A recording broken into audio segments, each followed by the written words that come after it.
Jadi vaksin COVID-19 menggunakan bagian dari si virus atau seluruh virus, tapi dimatikan dulu, kemudian dimasukkan ke dalam tubuh, dan selanjutnya tubuh akan membentuk respon alami untuk melawan sistem pertahanan tubuh, yaitu dengan membentuk antibodi dan memori. Banyak orang, saya rasa sih semua orang mau pandemi ini cepat berakhir, jadi banyak yang excited dan banyak yang mau jadi relawan. Nah, yang pertama akan kita bahas yaitu Pfizer dan Moderna. Jadi vaksin ini cukup terkenal dan cukup diagung-agungkan oleh kebanyakan orang. Cara membuatnya atau konsepnya adalah ilmuwan mengambil bagian dari RNA virus yang menghasilkan protein spike. Protein spike ini adalah bagian yang akan menjadi penyambung antara si virus dengan tubuh manusia, seperti mediatornya gitu. Jadi ilmuwan akan mengambil bagian dari RNA virus yang menghasilkan si protein spike. Kemudian RNA-nya akan dibungkus dengan nanopartikel, dalam hal ini yaitu lipid, supaya tidak rusak. Kemudian akan disuntikan ke tubuh manusia, dan hasil akhir yang ingin dicapai adalah memicu kekebalan tanpa perlu terinfeksi COVID-19 dulu. Kenapa sih perlu dibungkus dengan nanopartikel? Karena kalau tidak dibungkus, RNA-nya langsung disuntikan ke tubuh manusia. Ini RNA-nya nanti bisa dirusak oleh RNase, yaitu enzim yang ada di tubuh manusia dan memecah RNA. Jadi inilah kenapa perlu dibungkus dulu. Nah, bagian kandungan dari Pfizer dan Moderna ini terdiri dari bahan aktif yaitu RNA, kemudian ada minyak atau nanopartikel atau lipid untuk melindungi si bahan aktif atau melindungi si RNA. Kemudian ada garam supaya bersifat isotonik, jadi ketika disuntikan ke tubuh manusia, ketika menyatu nggak sakit dan nyaman. Kemudian ada gula untuk melindungi vaksin dari kerusakan suhu, karena Pfizer dan Moderna kan penyimpanannya di suhu minus 70 derajat.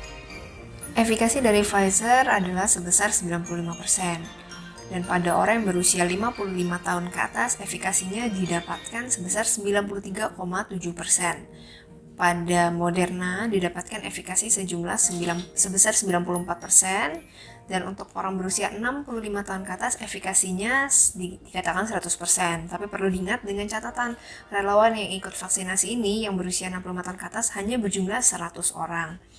Dan dikabarkan terjadi reaksi alergi berat yang dipicu oleh PEG atau polyethylene glycol yang merupakan salah satu komponen dari nanopartikel.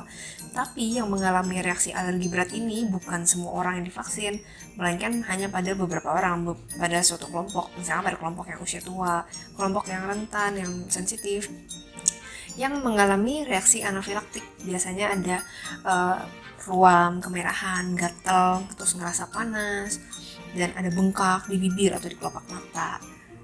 Jadi bukan pada semua orang, jadi jangan khawatir dulu. Kemudian untuk penyimpanannya ini untuk Pfizer dan Moderna harus disimpan pada suhu minus 70 derajat. Wah, ini agak susah ya kalau di Indonesia, apalagi kalau misalkan mau dibagikan, didistribusikan untuk teman-teman kita yang ada di pelosok. Nah, yang kedua kita akan bahas vaksin AstraZeneca, itu vaksin menggunakan basis vektor. Vektor itu apa ya? Seperti nebeng yang ditebengin. Jadi vaksin ini bekerja dengan memasukkan RNA COVID-19 ke adenovirus dari simpanse. Dimasukin ke adenovirus simpanse. Adenovirus ini dijadikan nanopartikel sebagai pelindung saat dimasukin ke tubuh manusia. Kemudian saat dimasukin, tubuh kita akan membentuk protein spike, kemudian akan merespon lagi dengan membentuk kekebalan melawan si protein spike. Jadi membentuk antibodi, ujung-ujungnya kayak gitu. Efektivitasnya dikatakan 70,4%. Dan ini bisa disimpan pada suhu 2-8 derajat Celcius, sangat cocok di Indonesia.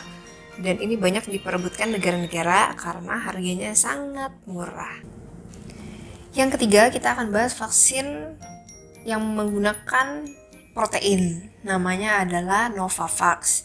Jadi vaksin ini menggunakan protein dari si virusnya, kemudian dimasukin ke suatu sel, kemudian ditambahkan sel saponin atau sel tumbuhan yang diklaim dapat meningkatkan respon antibodi, dan ternyata dikatakan memang antibodi IgG yang dihasilkan 6 kali lipat lebih tinggi dari antibodi yang didapatkan penyintas setelah terinfeksi COVID-19.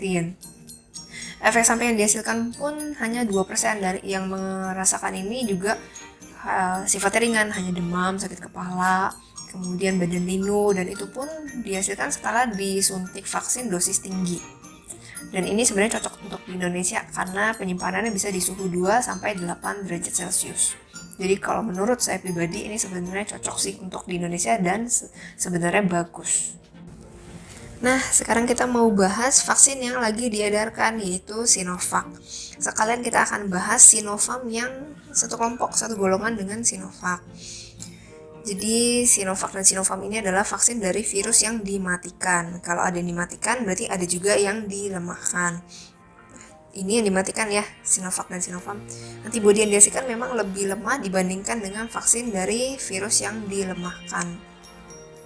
Efikasi dari Sinovac 65,3%, efikasi dari Sinovac 73%. Kenapa sih tetap digunakan? Nggak tinggi juga angkanya. Yang pertama, karena dia aman, udah diuji dan dinyatakan aman. Yang kedua ya karena dia cepat ada, yang duluan ada ya kita pakai. Karena yang penting aman, itu dia. Dan kalian tahu gak sih teman-teman bahwa vaksin influenza yang sampai sekarang masih digunakan itu efikasi 19-60%, tapi rata-ratanya juga cuma 43%. Tapi banyak manfaatnya dan itulah kenapa tetap digunakan, apalagi ini udah 65,3%. Jadi ini tetap ada manfaatnya, apalagi udah terbukti aman.